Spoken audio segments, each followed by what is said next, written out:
Senate Nikki Haley has dropped out of the presidential race. This clears the path for former President Donald Trump to win the Republican nomination.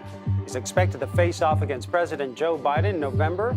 Haley wished Trump well, but did not endorse him. In the race for the late Dianne Feinstein's U.S. Senate seat, two frontrunners have emerged and will face off in the November general election. Democrat Adam Schiff and Republican Steve Garvey taking the top two spots. Congresswoman Katie Porter and Bay Area Congresswoman Barbara Lee fading third and fourth. Former San Jose Mayor Sam Liccardo is leading the race to replace retiring Congresswoman Anna Eshoo. Santa Clara County Supervisor Joe Simidian is in second place, barely ahead of Assemblyman Evan Lowe. The District 16 seat covers the South Bay and parts of the peninsula. I'm Ryan Yamamoto, and this is The Minute.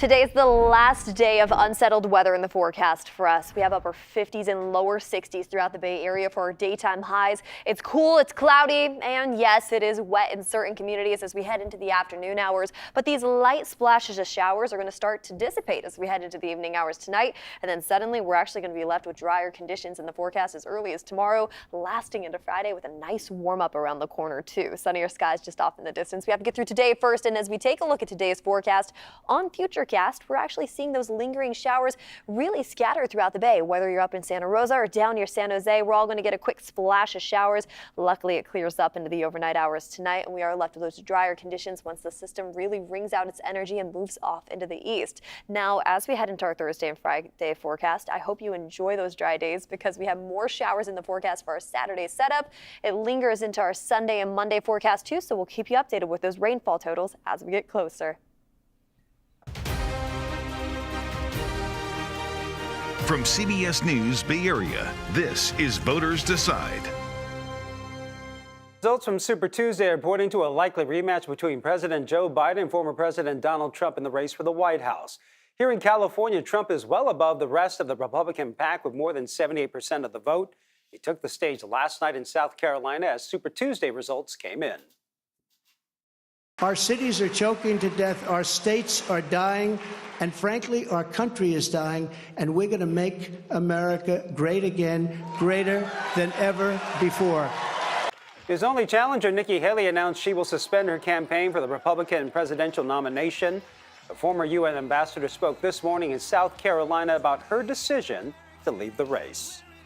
I am filled with the gratitude for the outpouring of support we've received from all across our great country. But the time has now come to suspend my campaign. I said I wanted Americans to have their voices heard. I have done that. I have no regrets. And although I will no longer be a candidate, I will not stop using my voice for the things I believe in. Haley also congratulated Trump in her exit speech, but did not formally endorse him. However, Trump did pick up an endorsement from outgoing Senate Minority Leader Mitch McConnell. Meanwhile, President Joe Biden dominated the Democratic race here in California. He has 89% of the vote. The president won all Super Tuesday contests except one in American Samoa. Trump needs to win 1,215 delegates to secure the party's presidential nomination. So far, he has 995. Biden needs 1,968. He has 1,497. And turning to the race for the U.S. Senate seat held by the late California Senator Dianne Feinstein, the two frontrunners are Democrat Adam Schiff and Republican Steve Garvey. Our Katie Nielsen reports from Los Angeles at Schiff's election night party with reaction from both men. Moving on to November. Definitely some tense moments for U.S. House Representative Adam Schiff as he was supposed to be taking his victory lap at his watch party late on Tuesday night. He is the front runner to take over the seat of late Senator Dianne Feinstein. Schiff was introduced by Congressman Eric Swalwell, who represents eastern Alameda County and part of Contra Costa County in the U.S. House of Representatives.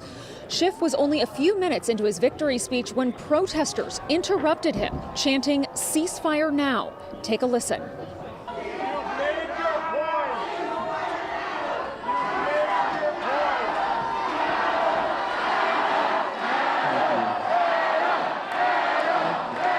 Schiff stopped speaking, waiting for the protesters to quit, and when they didn't, his supporters started chanting his name, Adam, Adam, to drown out those protesters.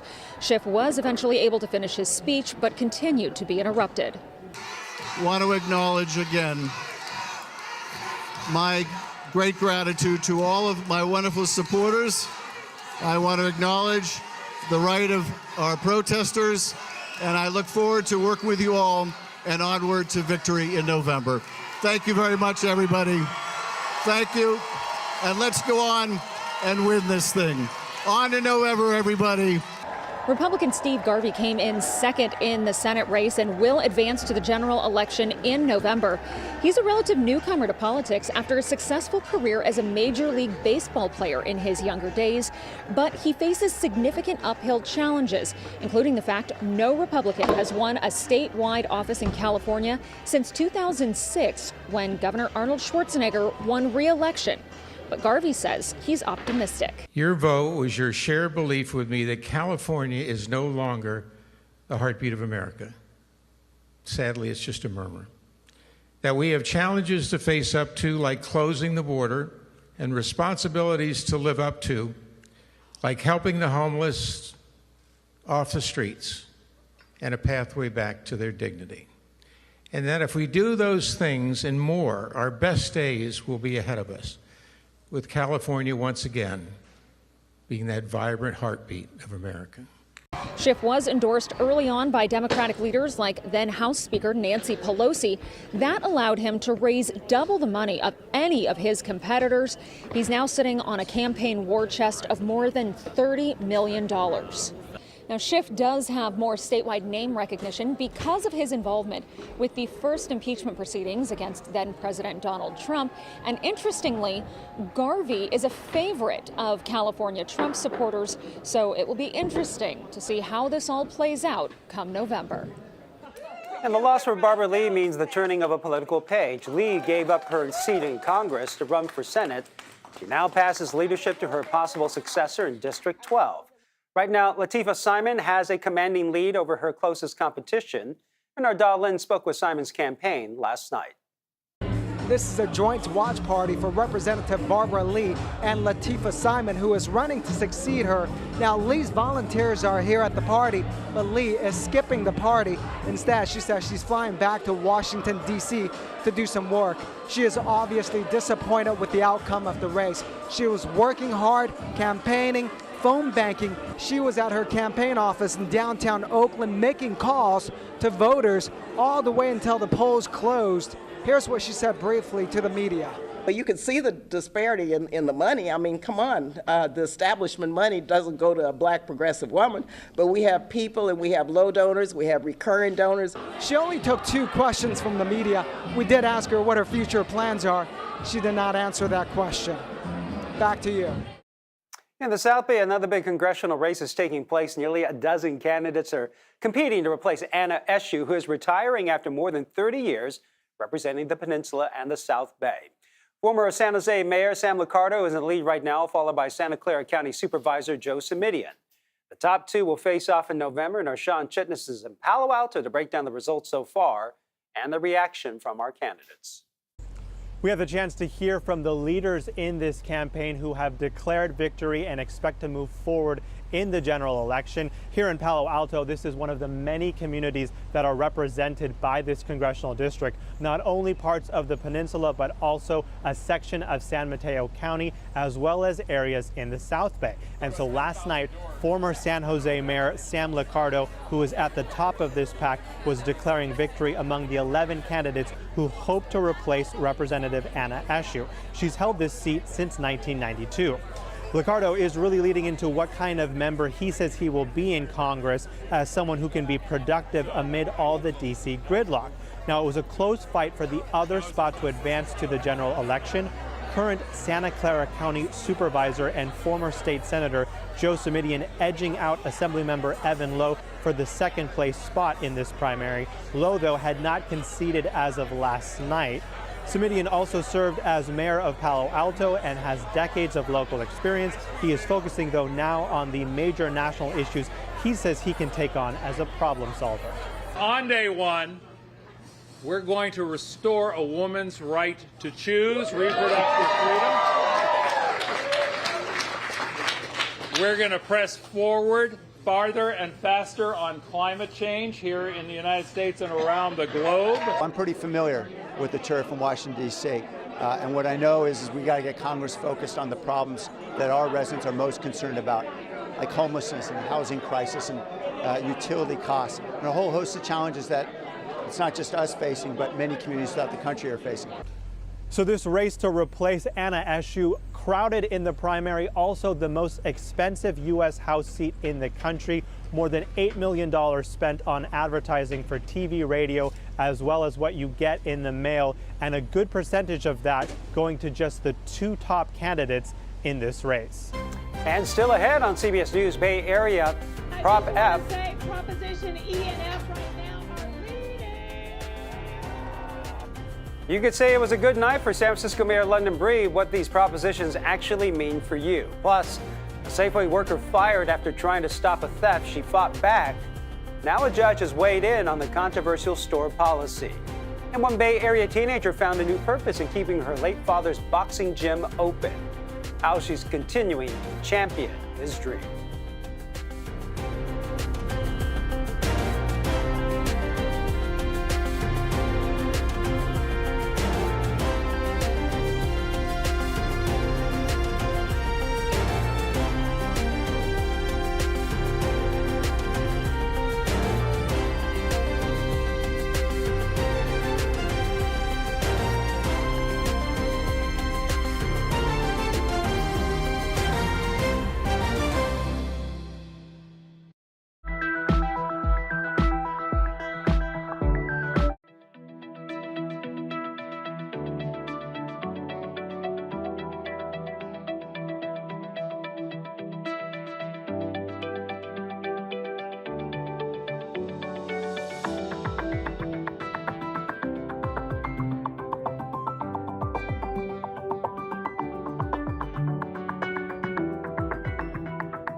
It's another cool and cloudy day for us here in the Bay Area, with rain sweeping in from the south and daytime highs in the upper 50s and lower 60s. We do have a big warm up right around the corner and a lot more sunshine after today. We just have to get through today first with these wet conditions kind of lingering into the evening hours tonight. This is what the forecast is looking for us by tomorrow. Notice this little bit of a warm up that we see with cloudy skies still lingering into our Thursday forecast. By Friday, that's the light at the end of the tunnel, folks. We're expecting upper 60s, lower 70s with plenty of sunshine and then more rain to roll into this weekend's forecast. Well, let's take a look at the only statewide proposition every Californian saw Prop 1 under ballot. That measure, part of Governor Gavin Newsom's plan to get people with severe mental illness off the streets and into treatment. Well, right now it's nearly a 50-50 split, with the yes votes just barely edging out the opposition, with another batch of ballots to be counted later on today. And big wins for San Francisco's moderate Democrats last night, including Mayor London Breed. Several of her proposals did well. Prop passed with 63% of the vote. It is a controversial measure that's been hitting national headlines and require mandatory drug screenings for those receiving cash assistance from the city. Proposition E would give police more powers, including access to more cameras and drones. It would also lift restrictions on police chases. It passed with 60% of the vote. The measure was slammed by a former member of the police commission.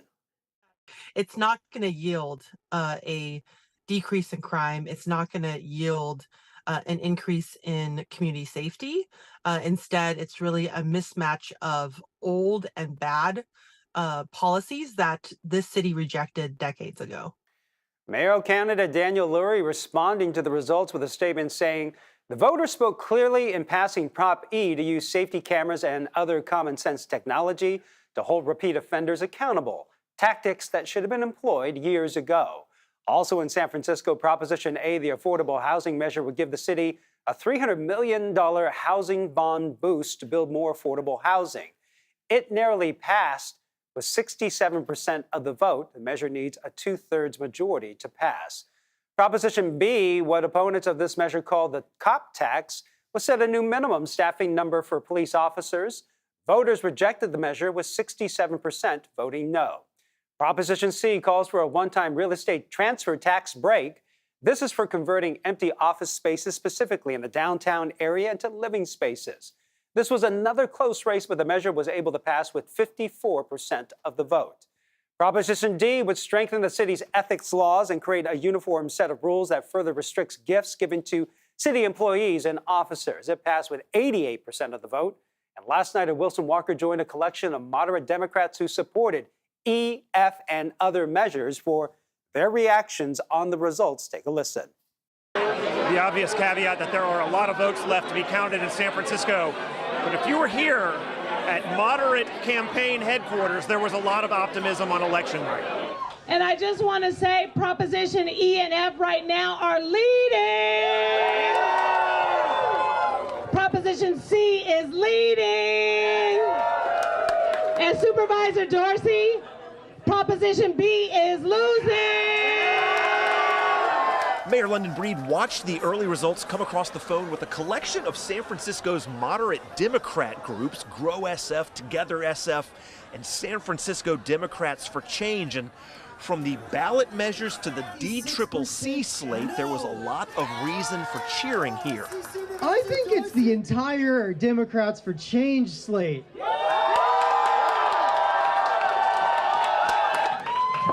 All right, let's hear it for algebra. Yeah! The major issues, however, were the public safety measures, with F, drug screening, and E, altered police procedures, both ahead in the early results. We are in the midst of a voter revolt on public safety, and voters are still speaking. Thank you, Mayor London Breed, for your leadership. I am proud to be standing shoulder to shoulder with you. So what appears to be a very strong night for moderates in San Francisco, their ballot measures, and ultimately the mayor herself as she heads towards a re-election fight in November. And we'll continue to closely follow all the election results on air and on our website, kpix.com, streaming right here on CBS News Bay Area. Still ahead, a Safeway worker fired after trying to stop a suspected shoplifter. The judge weighs in on the retail policy that some say sends the wrong message. And a reminder, you can stream CBS News Bay Area wherever, whenever. Catch all of our live newscasts plus news and weather updates throughout the day. Find us on the free CBS News app or on Pluto TV.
Well, it is a cool and cloudy day for us here in the Bay Area with some light showers still moving in from the south all throughout this afternoon.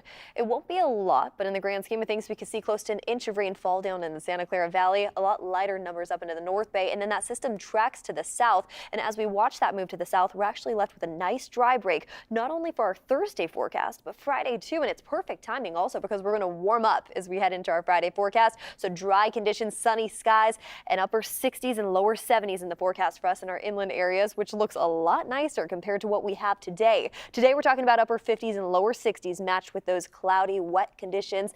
As we head into the afternoon hours today, the winds will stay relatively light, and really what we're gearing up for is that nice dry break right around the corner. So we could take a look at that in our 7-day models. Thursday and Friday looking promising. Saturday, that's when the rain starts to roll its way back in. We're left with cloudy skies for our Sunday forecast and morning showers to kick off early next work week.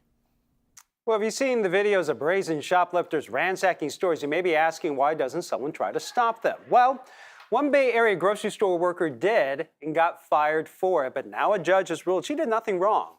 John Ramos has her story. Safeway fired a 22-year employee for violating their shoplifting policy, but an administrative law judge has ruled that she was only doing her job.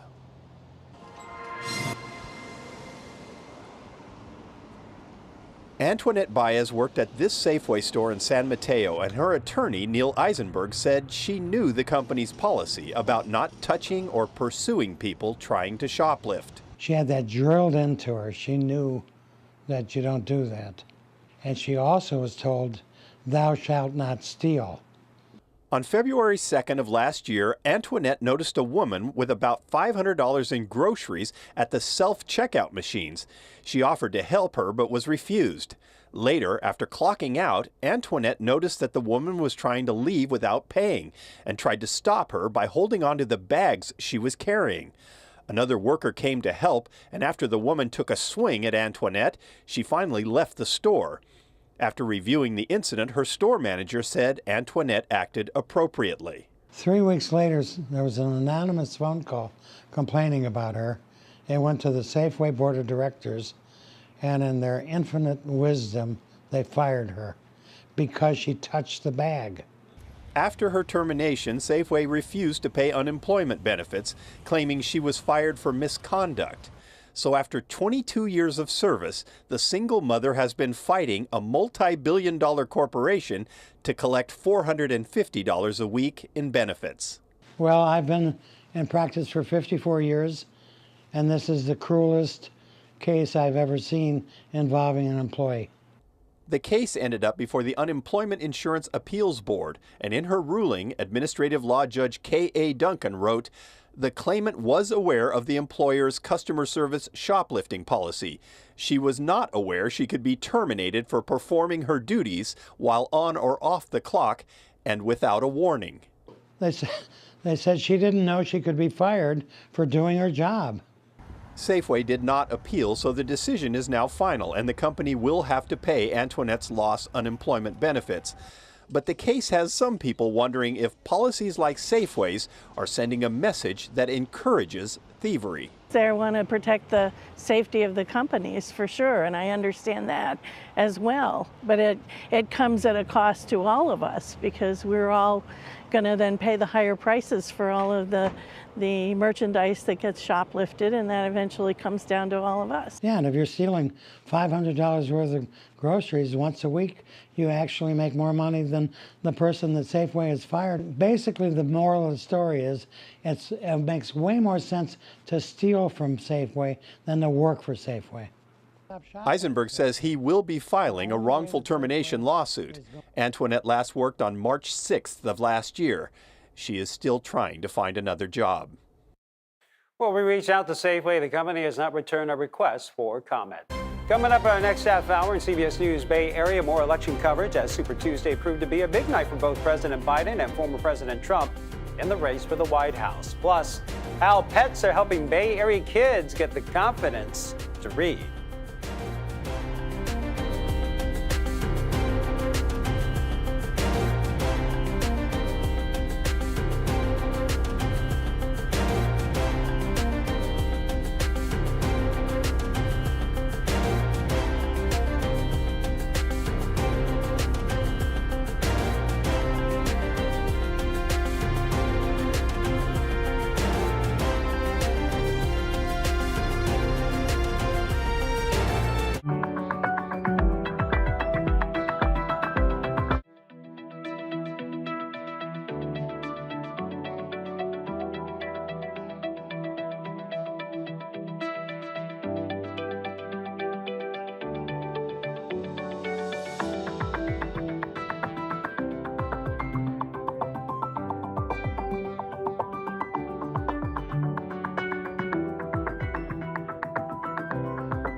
I'm Ryan Yamamoto. This is the minute a police cruiser crashed during a chase in Hayward today. Police say officers were responding to an armed burglary in progress. Then the suspects took off. Police say one officer crashed on Winton Avenue during the pursuit. That cruiser is pretty badly beaten up there. The officer was injured but should be okay. Oakland PD had made an arrest in the killing of a longtime corner store clerk. Authorities say 46-year-old Majed Alazani was shot during a robbery at the store on Linden Street in January. Family and friends told us his brother owns the store. Majed had only worked there for years. Police announced the arrest of a juvenile in connection to the case. And the A's released new renderings for their proposed ballpark in Las Vegas. These designs include views of the Vegas skyline. The A's plan to move from Oakland to Las Vegas. That was approved by Major League Baseball last year.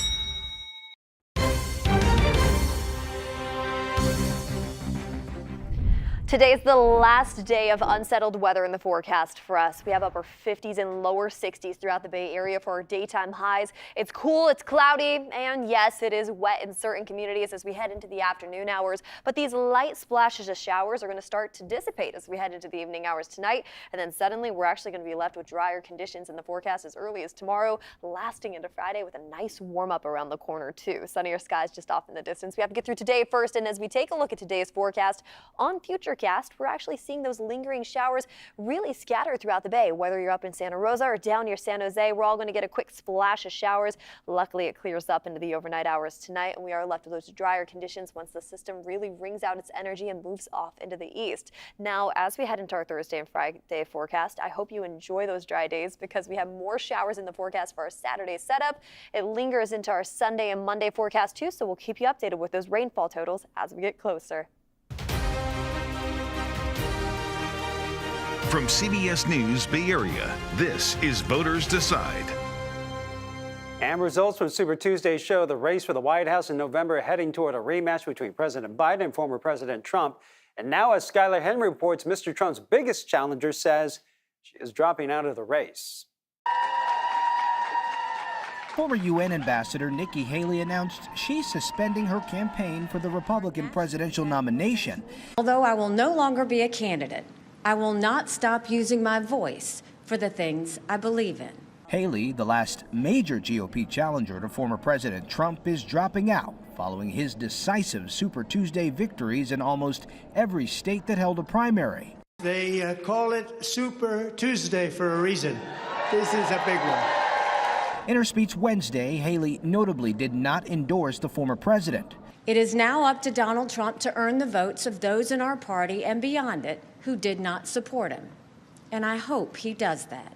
During his victory speech Tuesday night, the former president focused on his all but certain general election rematch with President Biden. November 5th is going to go down as the single most important day in the history of our country. The former president also called for unity, but it's unclear how many of Haley's supporters he'll pick up. It hurts my soul to say that I will vote for Joe Biden over Donald Trump. President Biden dominated Super Tuesday on the Democratic side, but not all Democrats are behind him. In Minnesota, those protesting his handling of the Israel-Hamas war voted uncommitted. We did this for the people of Gaza. We did it for the children of Gaza. Organizers there and in other states are calling on Biden to back a permanent ceasefire or else risk losing their support in November. Well, it's unclear who supporters of Nikki Haley will throw their weight behind come November. We asked CSU East Bay professor Dr. Nolan Higdon what the major candidates needed to do to win over those voters. That's why it's really up to the two dominant parties, the Democrats and Republicans, to try and find messaging and policy and outreach strategies to draw those people away from the third party candidates. Typically, the two big parties try and shame these voters into voting for them with little to no success. I think Biden and Trump are going to have to reach out to those independent or undecided or potential third party voters and make the case why they do need to turn out on election day, but do so for them. In the South Bay, candidates are racing to take over Anna Eshu's seat, who is retiring after more than 30 years representing the peninsula and the South Bay. Let's take a look at those results. Right now, former San Jose Mayor Sam Liccardo is currently in the lead right now, followed by Santa Clara County Supervisor Joe Simidian. Our Max Darrow reports from Liccardo's watch party in Campbell. Super Tuesday was a good evening for former San Jose Mayor Sam Liccardo. People left his watch party smiling and in high spirits as he is at the top of the pack of 11 candidates looking to replace Anna Eshoo in California's 16th congressional district. Liccardo is really leaning into being a representative who says he'll be able to productively work in what is really a log-jammed Congress right now. While he gives credit to his competitor's expertise, he says his experience as a mayor of San Jose really prepared him to make the jump. Well, you know, when you serve a city of 1 million people, you're already working pretty hard at the national level. I spent a lot of hours in Capitol Hill and with the administration trying to help us get veterans off the street, trying to address gun violence, a whole host of challenges.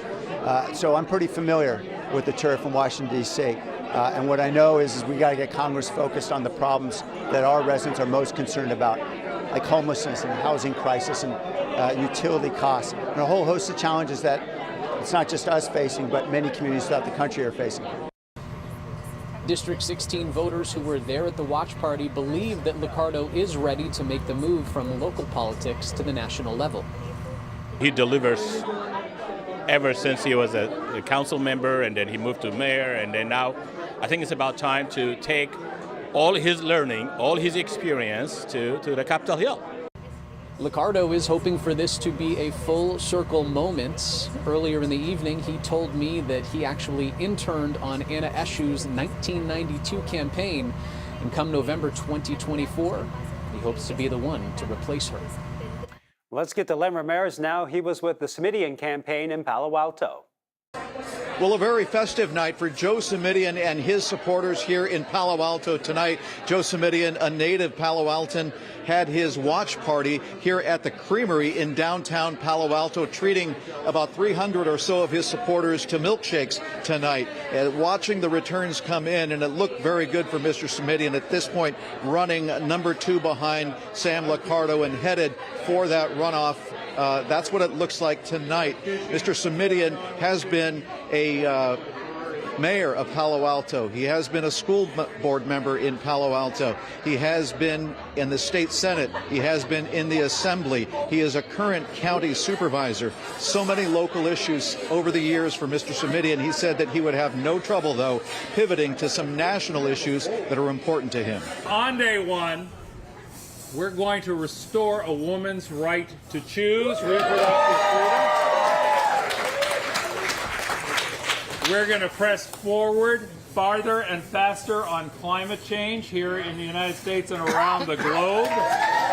Mr. Simidian spending time with his supporters here in Palo Alto tonight, thanking them for all of their support and telling them also to dig in, because the race, if he is headed for the runoff, looks like it's going to be a very tough one against former mayor of San Jose, Sam Liccardo. But Simidian says it's a race he thinks he can win.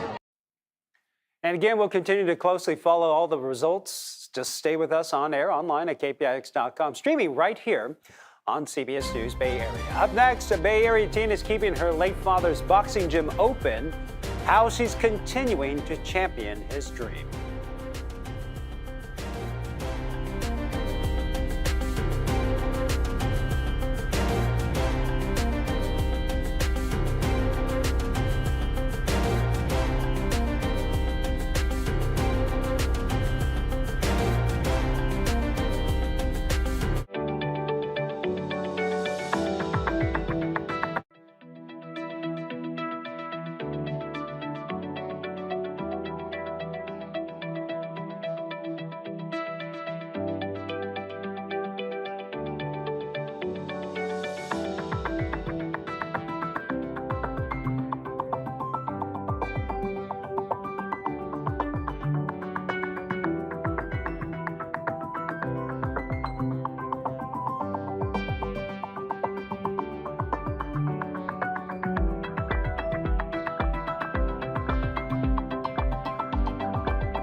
It's another cool and cloudy day for us here in the Bay Area with rain sweeping in from the south and daytime highs in the upper 50s and lower 60s. We do have a big warm up right around the corner and a lot more sunshine after today. We just have to get through today first with these wet conditions kind of lingering into the evening hours tonight. This is what the forecast is looking for us by tomorrow. Notice this little bit of a warm up that we see with cloudy skies still lingering into our Thursday forecast. By Friday, that's the light at the end of the tunnel, folks. We're expecting upper 60s, lower 70s with plenty of sunshine and then more rain to roll into this weekend's forecast. Well, Santa Rosa teenager turned her pain into purpose after her world came crumbling down. 3 years ago, Denise Rizzo lost her father to COVID-19. Her father, Danny Rizzo, ran a boxing gym and trained professional fighters. Our Lorraine Ayub shares how this teen is now championing her father's dream. When it comes to training, well, it's in the blood. Here at Danny Rizzo Pro Boxing Club in Santa Rosa, one young daughter is fighting to keep her father's legacy alive and well. 1, 2. Petite but powerful. Those are just a few words to describe 17-year-old Denise Rizzo.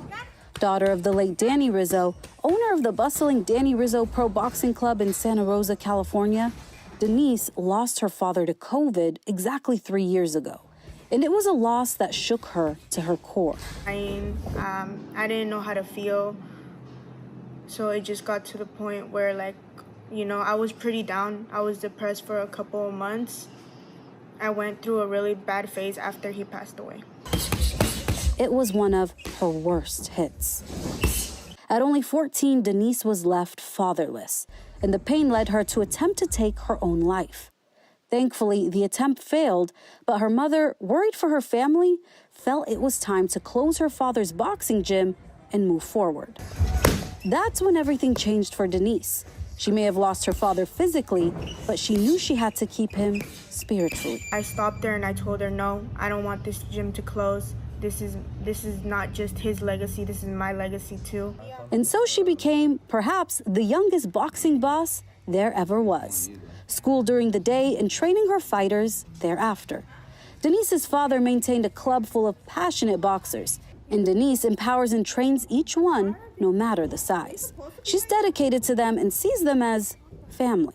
I call my brothers, I call them my sisters, that's the love that we have in this gym. Now!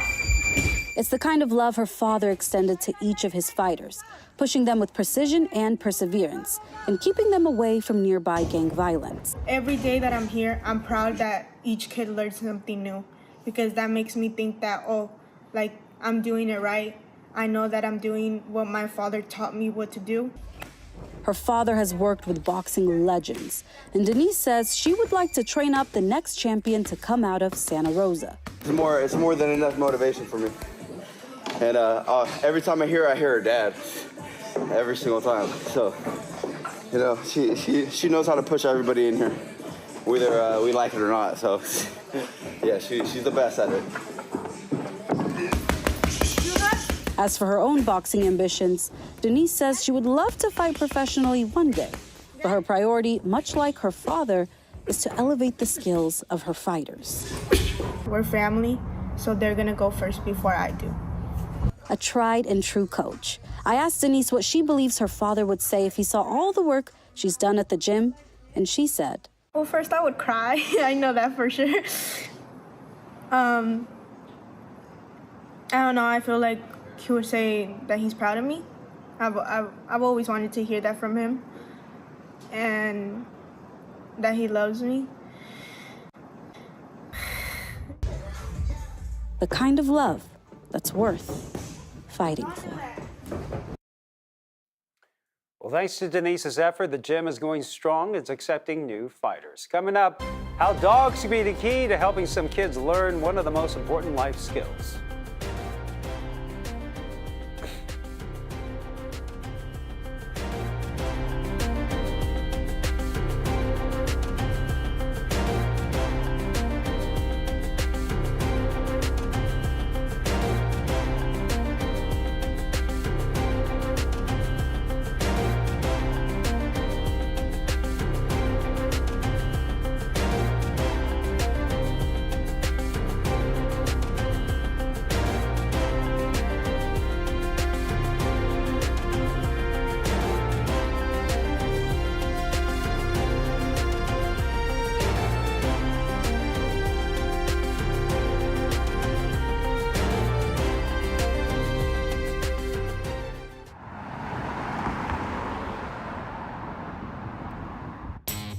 This is Pix Plus. More of what you want, more often. More local news in the morning and the primetime edition. The only 8 and 9 p.m. news. With Devin Feely, Elizabeth Cook, Juliette Goodrich, and Sarah Donchi. Groundbreaking original storytelling from the KPIX newsroom. Plus Bear Politics, Project Earth, and weather like you've never seen. The primetime edition. Weeknights on the new Pix Plus. 44 Cable 12.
Well, it is a cool and cloudy day for us here in the Bay Area with some light showers still moving in from the south all throughout this afternoon.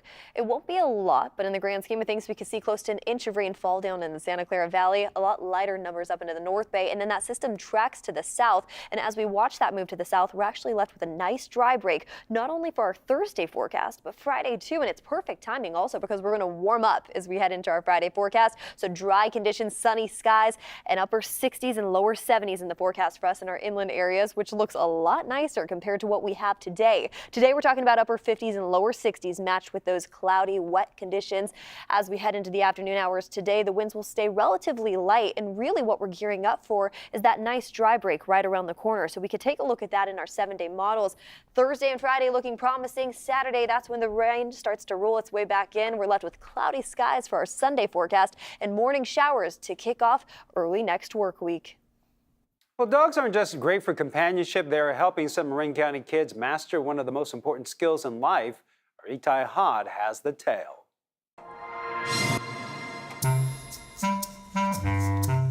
A library is traditionally a quiet place, so bringing a dog inside would definitely be barking up the wrong tree. However, here at the Mill Valley branch, seeing 2-year-old golden retrievers Kona and Sophie doesn't give anyone pause.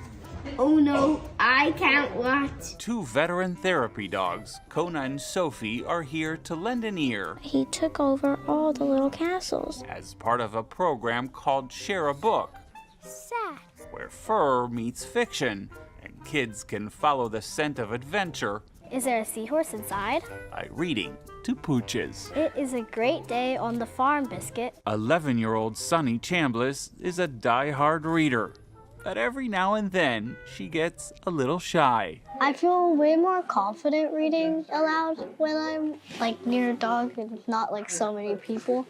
It's pretty amazing. The idea, says Lisa Block of Marin Humane, is to provide a non-judgment zone to help kids ease some of those reading jitters. Dogs really relax us. They allow us to have fun. They even lower our blood pressure. So for anybody really, but especially kids who are maybe struggling with reading, doing it to a dog is just, it feels good. You found a little llama, Biscuit. In fact, researchers at UC Davis found that kids who read to therapy dogs for 15 to 20 minutes a week saw a 30% improvement in their reading fluency. Tony Souza is an educator and the library assistant at Mill Valley. She says not only does reading to dogs improve skills, it creates a positive association with libraries in general. Most children, once they've read to the dogs once, want to come back again and again. Look, Biscuit. For Sunny, reading to Kona was a boost like no other. It's like you can read without a care in your mind. You don't get judged at all. Woof, woof. Getting kids to fall in love with books by unleashing their confidence. And Marin Humane says if you have a dog that's good with kids and you like to volunteer, you can check out their site at marinhumane.org. Well, thanks for streaming CBS News Bay Area. I'm Ryan Yamamoto. We'll be right back with your First Alert forecast and a look at your top stories.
Ryan Yamamoto. This is The Minute. Nikki Haley has dropped out of the presidential race. This clears the path for former President Donald Trump to win the Republican nomination.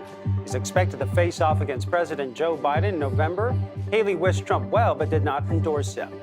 In the race for the late Dianne Feinstein's U.S. Senate seat, two frontrunners have emerged and will face off in the November general election. Democrat Adam Schiff and Republican Steve Garvey taking the top two spots. Congresswoman Katie Porter and Bay Area Congresswoman Barbara Lee fading third and fourth. Former San Jose Mayor Sam Liccardo is leading the race to replace retiring Congresswoman Anna Eshoo. Santa Clara County Supervisor Joe Simidian is in second place, barely ahead of Assemblyman Evan Lowe. The District 16 seat covers the South Bay and parts of the peninsula. I'm Ryan Yamamoto, and this is The Minute.